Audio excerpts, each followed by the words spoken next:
KaraokeBooks. The Odyssey. Written by Homer. Translated by Samuel Butler. Book 21. The Trial of the Axes, during which Ulysses reveals himself to Eumaeus and Philoetius. Minerva now put it in Penelope's mind to make the suitors try their skill with the bow and with the iron axes, in contest among themselves, as a means of bringing about their destruction.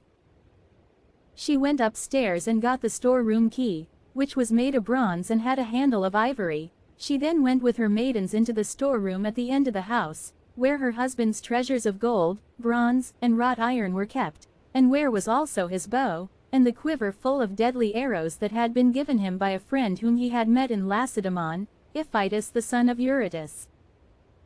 The two fell in with one another in Messene at the house of Ortilochus, where Ulysses was staying in order to recover a debt that was owing from the whole people, for the Messenians had carried off 300 sheep from Ithaca, and had sailed away with them and with their shepherds.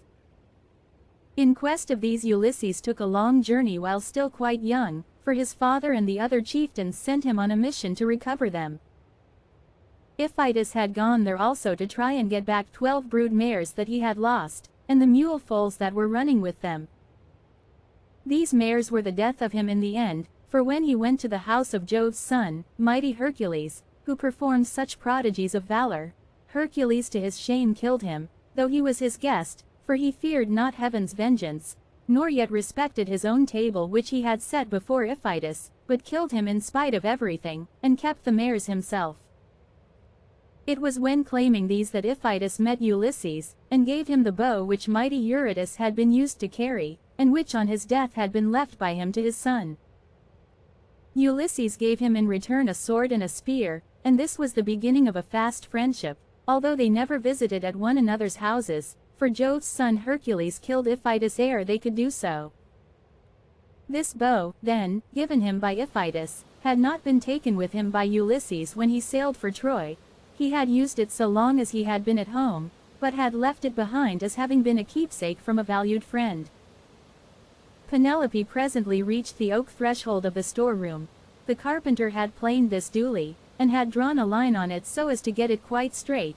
He had then set the doorposts into it and hung the doors. She loosed the strap from the handle of the door, put in the key, and drove it straight home to shoot back the bolts that held the doors. These flew open with a noise like a bull bellowing in a meadow, and Penelope stepped upon the raised platform, where the chests stood in which the fair linen and clothes were laid by along with fragrant herbs. Reaching thence, she took down the bow with its bowcase from the peg on which it hung. She sat down with it on her knees, weeping bitterly as she took the bow out of its case, and when her tears had relieved her, she went to the cloister where the suitors were, carrying the bow and the quiver, with the many deadly arrows that were inside it. Along with her came her maidens, bearing a chest that contained much iron and bronze which her husband had won as prizes. When she reached the suitors, she stood by one of the bearing posts supporting the roof of the cloister, holding a veil before her face, and with a maid on either side of her. Then she said, "Listen to me, you suitors, who persist in abusing the hospitality of this house because its owner has been long absent, and without other pretext than that you want to marry me.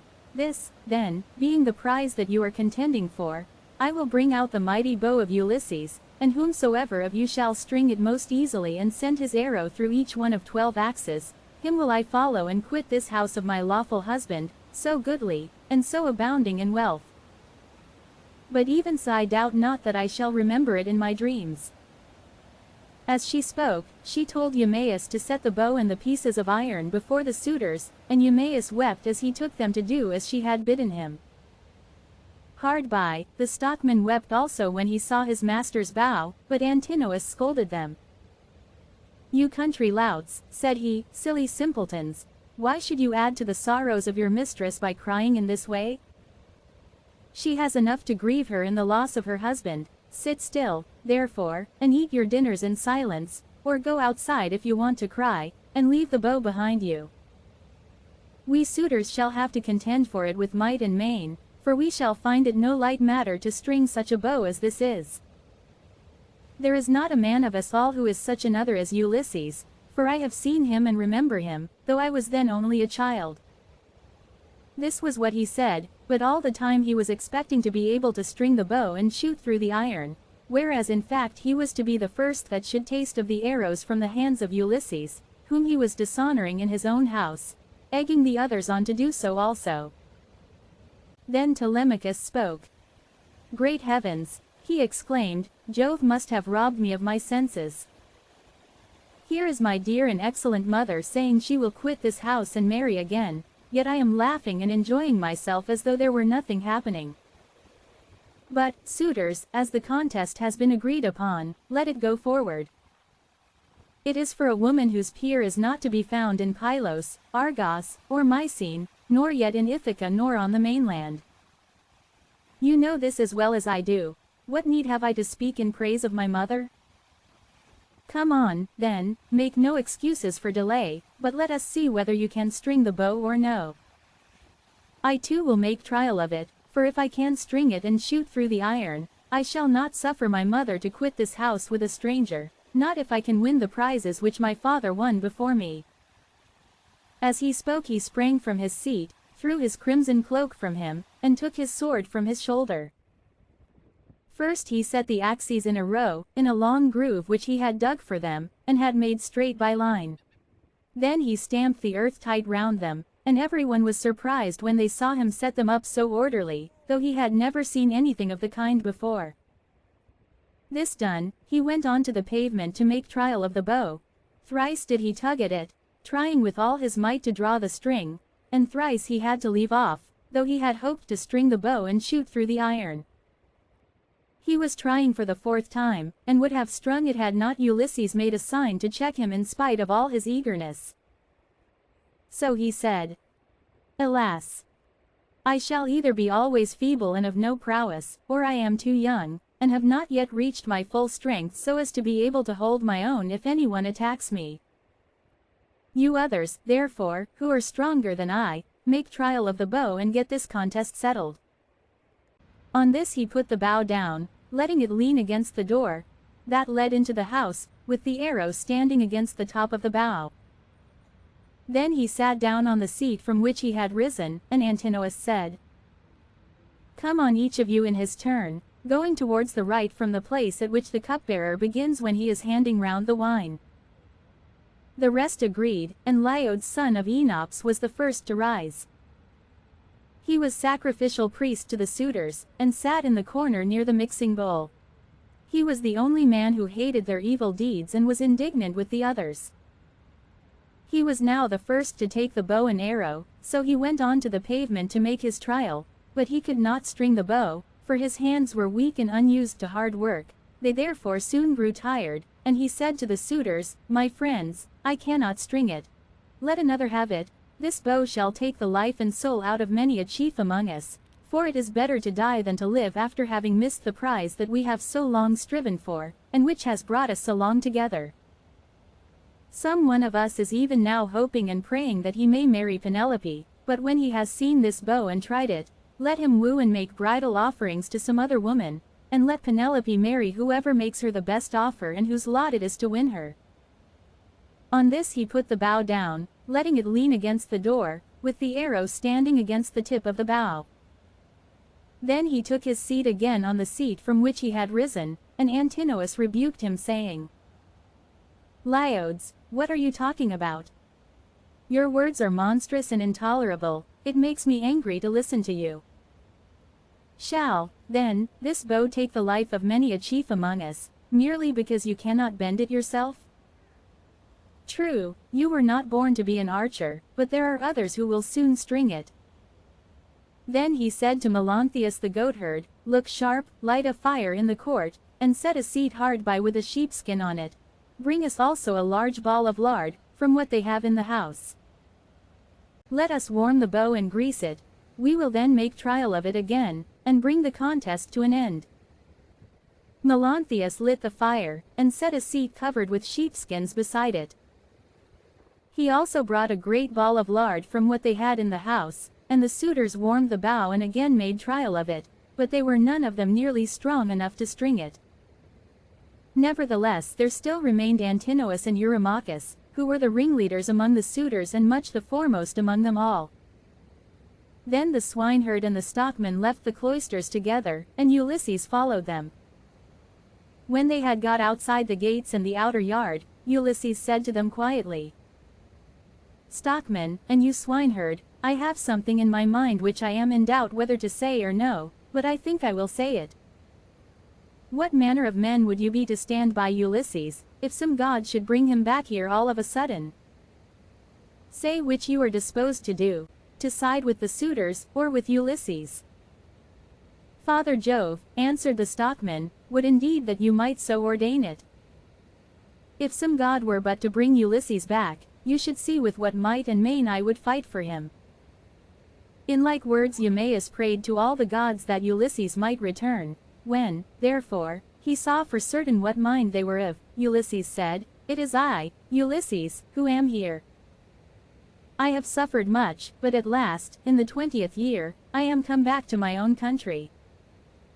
I find that you two alone of all my servants are glad that I should do so, for I have not heard any of the others praying for my return. To you too, therefore, will I unfold the truth as it shall be. If heaven shall deliver the suitors into my hands, I will find wives for both of you, will give you house and holding close to my own, and you shall be to me as though you were brothers and friends of Telemachus. I will now give you convincing proofs that you may know me and be assured. See, here is the scar from the boar's tooth that ripped me when I was out hunting on Mt. Parnassus with the sons of Autolycus." As he spoke he drew his rags aside from the great scar, and when they had examined it thoroughly, they both of them wept about Ulysses, threw their arms round him, and kissed his head and shoulders, while Ulysses kissed their hands and faces in return. The sun would have gone down upon their mourning if Ulysses had not checked them and said, "Cease your weeping, lest someone should come outside and see us, and tell those who are within. When you go in, do so separately, not both together. I will go first, and do you follow afterwards. Let this moreover be the token between us. The suitors will all of them try to prevent me from getting hold of the bow and quiver. Do you, therefore, Eumaeus, place it in my hands when you are carrying it about, and tell the women to close the doors of their apartment. If they hear any groaning or uproar as of men fighting about the house, they must not come out, they must keep quiet, and stay where they are at their work. And I charge you, Philoetius, to make fast the doors of the outer court, and to bind them securely at once." When he had thus spoken, he went back to the house and took the seat that he had left. Presently, his two servants followed him inside. At this moment the bow was in the hands of Eurymachus, who was warming it by the fire, but even so he could not string it, and he was greatly grieved. He heaved a deep sigh and said, "I grieve for myself and for us all. I grieve that I shall have to forego the marriage, but I do not care nearly so much about this, for there are plenty of other women in Ithaca and elsewhere. What I feel most is the fact of our being so inferior to Ulysses in strength that we cannot string his bow. This will disgrace us in the eyes of those who are yet unborn." "It shall not be so, Eurymachus," said Antinous, "and you know it yourself. Today is the feast of Apollo throughout all the land. Who can string a bow on such a day as this? Put it on one side. As for the axes, they can stay where they are, for no one is likely to come to the house and take them away. Let the cupbearer go round with his cups, that we may make our drink offerings and drop this matter of the bow. We will tell Melanthius to bring us in some goats tomorrow, the best he has. We can then offer thigh bones to Apollo the mighty archer, and again make trial of the bow, so as to bring the contest to an end." The rest approved his words, and thereon men's servants poured water over the hands of the guests, while pages filled the mixing bowls with wine and water and handed it round after giving every man his drink offering. Then, when they had made their offerings and had drunk each as much as he desired, Ulysses craftily said, "Suitors of the illustrious queen, listen that I may speak even as I am minded. I appeal more especially to Eurymachus, and to Antinous who has just spoken with so much reason. Cease shooting for the present and leave the matter to the gods, but in the morning let heaven give victory to whom it will. For the moment, however, give me the bow that I may prove the power of my hands among you all, and see whether I still have as much strength as I used to have, or whether travel and neglect have made an end of it." This made them all very angry, for they feared he might string the bow. Antinous therefore rebuked him fiercely, saying, "Wretched creature, you have not so much as a grain of sense in your whole body. You ought to think yourself lucky in being allowed to dine unharmed among your betters, without having any smaller portion served you than we others have had, and in being allowed to hear our conversation. No other beggar or stranger has been allowed to hear what we say among ourselves. The wine must have been doing you a mischief, as it does with all those who drink immoderately." It was wine that inflamed the centaur Eurytion when he was staying with Pirithous among the Lapithae. When the wine had got into his head, he went mad and did ill deeds about the house of Pirithous. This angered the heroes who were there assembled, so they rushed at him and cut off his ears and nostrils. Then they dragged him through the doorway out of the house, so he went away crazed, and bore the burden of his crime, bereft of understanding. Henceforth, therefore, there was war between mankind and the centaurs, but he brought it upon himself through his own drunkenness. In like manner I can tell you that it will go hardly with you if you string the bow. You will find no mercy from anyone here, for we shall at once ship you off to King Echetus, who kills every one that comes near him. You will never get away alive, so drink and keep quiet without getting into a quarrel with men younger than yourself." Penelope then spoke to him. "Antinous," said she, "it is not right that you should ill-treat any guest of Telemachus who comes to this house. If the stranger should prove strong enough to string the mighty bow of Ulysses, can you suppose that he would take me home with him and make me his wife? Even the man himself can have no such idea in his mind. None of you need let that disturb his feasting, it would be out of all reason." "Queen Penelope," answered Eurymachus, "we do not suppose that this man will take you away with him, it is impossible, but we are afraid lest some of the baser sort, men or women among the Achaeans, should go gossiping about and say, 'These suitors are a feeble folk. They are paying court to the wife of a brave man whose bow not one of them was able to string, and yet a beggarly tramp who came to the house strung it at once and sent an arrow through the iron.' This is what will be said, and it will be a scandal against us." "Eurymachus," Penelope answered, "people who persist in eating up the estate of a great chieftain and dishonoring his house must not expect others to think well of them. Why then should you mind if men talk as you think they will? This stranger is strong and well built, he says moreover that he is of noble birth. Give him the bow, and let us see whether he can string it or no. I say, and it shall surely be, that if Apollo vouchsafes him the glory of stringing it, I will give him a cloak and shirt of good wear, with a javelin to keep off dogs and robbers, and a sharp sword. I will also give him sandals, and will see him sent safely wherever he wants to go." Then Telemachus said, "Mother, I am the only man either in Ithaca or in the islands that are over against Elis who has the right to let anyone have the bow or to refuse it. No one shall force me one way or the other, not even though I choose to make the stranger a present of the bow outright, and let him take it away with him. Go, then, within the house and busy yourself with your daily duties, your loom, your distaff, and the ordering of your servants. This bow is a man's matter, and mine above all others, for it is I who am master here." She went wondering back into the house, and laid her son saying in her heart. Then going upstairs with her handmaids into her room, she mourned her dear husband till Minerva sent sweet sleep over her eyelids. The swineherd now took up the bow and was for taking it to Ulysses, but the suitors clamored at him from all parts of the cloisters, and one of them said, "You idiot, where are you taking the bow to? Are you out of your wits?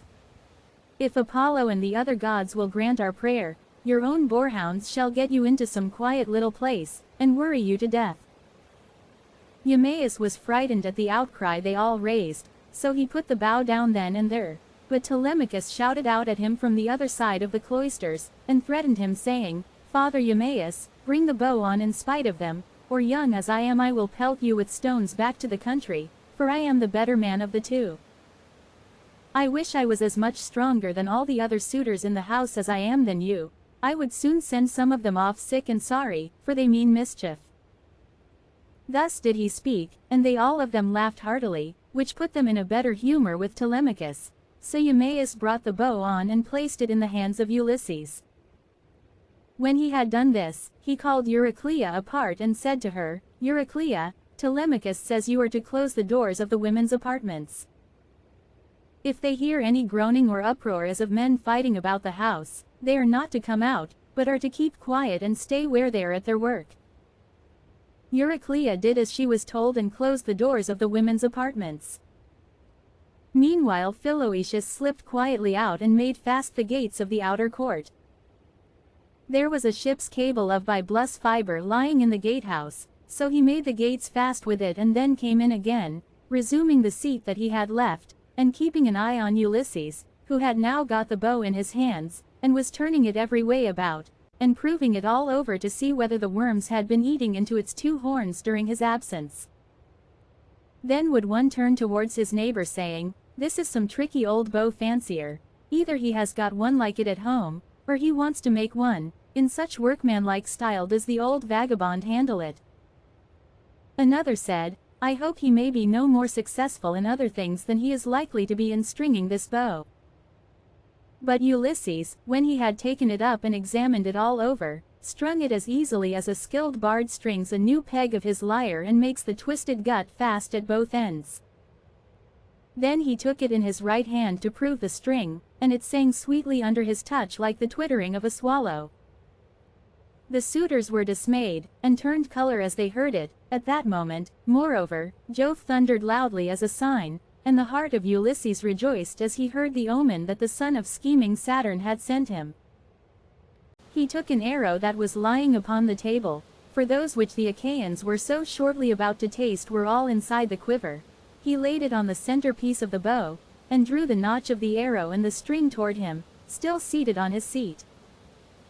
When he had taken aim he let fly, and his arrow pierced every one of the handle holes of the axes from the first onwards till it had gone right through them, and into the outer courtyard. Then he said to Telemachus, "Your guest has not disgraced you, Telemachus.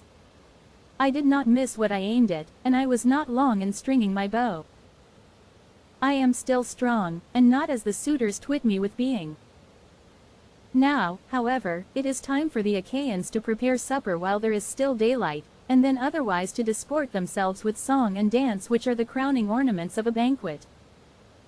As he spoke he made a sign with his eyebrows, and Telemachus girded on his sword, grasped his spear, and stood armed beside his father's seat. If you liked what you heard, please subscribe to the channel.